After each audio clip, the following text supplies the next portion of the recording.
Hey, do you like music? I like music. Let's talk about music. Grab your favorite pair of headphones and let's listen to this. For today's Headphone Hideaway, I want to talk about one of the most praised, great, fantastic, and simultaneously overhyped and kind of bullshit albums to ever come out ever in the history of things, and that would be the 1998 classic from Refused, The Shape of Punk to Come. So this is an album that I've been putting off talking about for months. I actually tried to record a video on this album a couple months ago, and I just couldn't get through it because I don't really know what to say about this album that hasn't already been said. And while I love this album, I do find myself rather bitter at how hyped this album is, because I think the hype actually ruins this album. I think this album is very enigmatic. I think that, it stands up in the realm of like uniqueness and just undeniable creativity alongside things like Linkin Park's Hybrid Theory, which I talked about last week, and other albums like the self-titled System of a Down release, the first Slipknot record, Glassjaw Records, all of these really cool, unique pieces of work that are great fucking albums, but also in their own ways just overhyped, because over time people just put them on these crazy pedestals, and it just, it makes you put expectations on it that are just unrealistic. I don't think that it's good to do that with anything in general, but let's talk more about this album. So this came out in 1998. It is pretty much the blueprint for what post-hardcore would be over the next 2 decades. I think that this band was very innovative and did a lot of stuff that was way ahead of its time. Unfortunately, the band didn't last too much longer after this album had came out. They did eventually reform, and they're putting out new music now, but we're talking about in this time frame, right after this came out, they pretty much hung it up, and I don't think that did the band any favors, and I think that this album was just a little bit too much too soon. Even for me, I was 13 when this album came out, and it went way over my head, but when I was a later teen, I ended up coming back around to this album with very low expectations. Nobody was hyping this album up at that time. I just had one friend that was like, hey, do you remember that band Refused?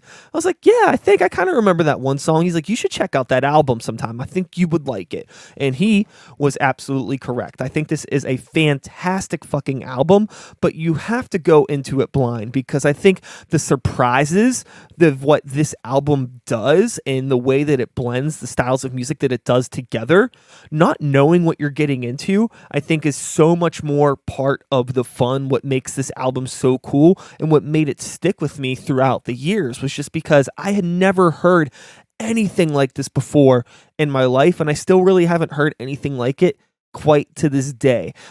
It definitely influenced a shit ton of bands over the past 2 decades, as I've already said, but nobody's ever come close to putting out something that sounded exactly like this. It's a very, very unique piece of music, a very unique body of work.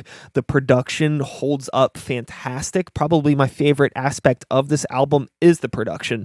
Just that balance of modern production for the time. This was 97 probably when they recorded it, and with that rawness, is it punk? Is it hardcore? Is it jazz? Is it rock? Is it techno? What is this album? It's a little bit of everything and more.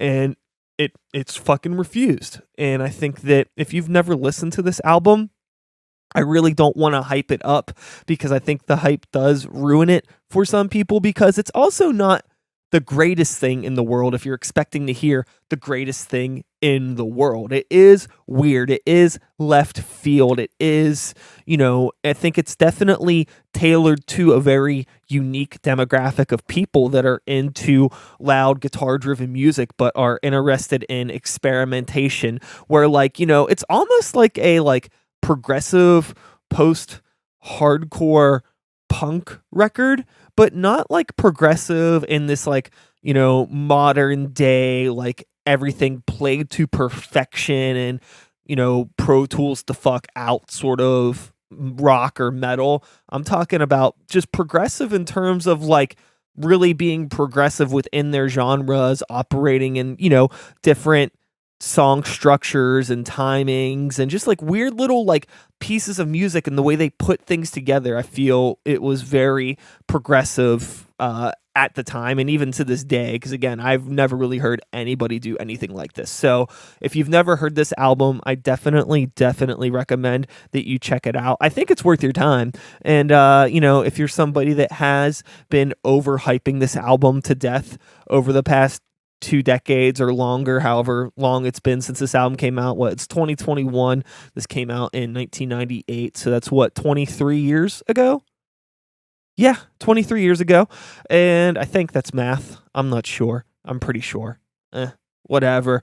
I think that if you're one of those people that have been overhyping this album, just stop it. Just stop overhyping things in general. It's dumb. I know it may sound a little hypocritical of me because I'm kind of like hyping it up here and putting it on a pedestal, which again is like why I've had such a hard time about doing a video on this album, because I just don't know what to say that hasn't already been said.